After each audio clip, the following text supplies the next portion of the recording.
Hello, my name is Brian Murr, and I actually have the great privilege of being here with Mr. Stonewall Jackson himself. So I have a few interview questions for you, if you don't mind, sir. Do you mind telling me how your military career first began? How did my military career start? It all started in the Mexican-American War.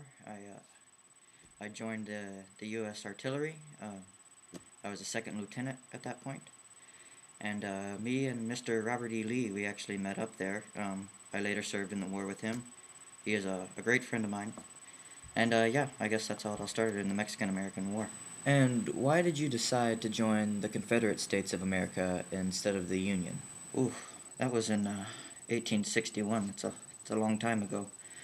I joined the Confederates because I wanted to stay loyal to my state of Virginia. My entire state wanted to join the Confederates.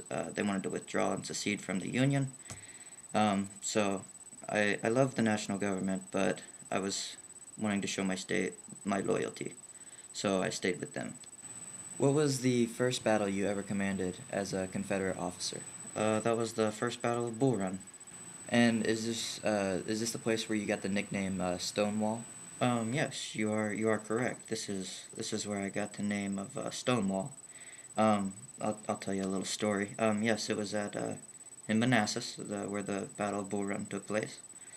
I was on top of a hill, overseeing the battle, and I noticed that the Union had started to create a hole in our line of defense. So I got some troops around me and commanded them and told them to go and fill in the line of defense. And then one of my fellow generals, Bryan, he said, "Look at Mr. Jackson there, standing like a stone wall."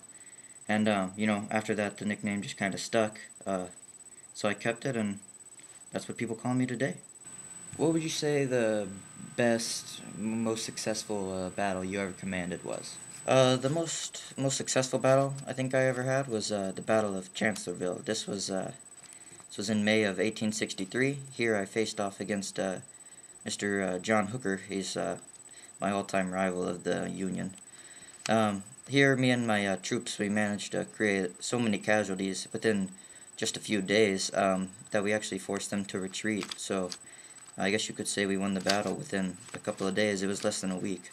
Probably the best battle I commanded. I don't mean to sound mean, but what do you think was the worst battle you ever commanded? Did you ever command a bad battle?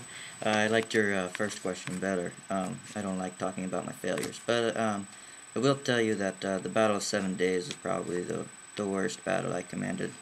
For some reason, my heart just wasn't in it that day. I let my men down. I showed poor leadership. I was not brave, didn't show as much courage as I should have. So I apologize to my men for that. One last question here, and I'll let you go. Have you ever been shot before? And if so, where have you been shot? And did it hurt? Well, yes. As of this point, I've only been shot once in the finger. It hurt for a couple days, but I'm a tough man. I got over it. So it wasn't that bad. Well, thank you so much for your time. I really appreciate it, and this is really going to help me out in my history project. It's been an honor. So thank you so much, Mr. Jackson. I hope you have a good rest of the day. Oh, the pleasure's all mine. You have a good day, too. I hope you get a great grade on your history project.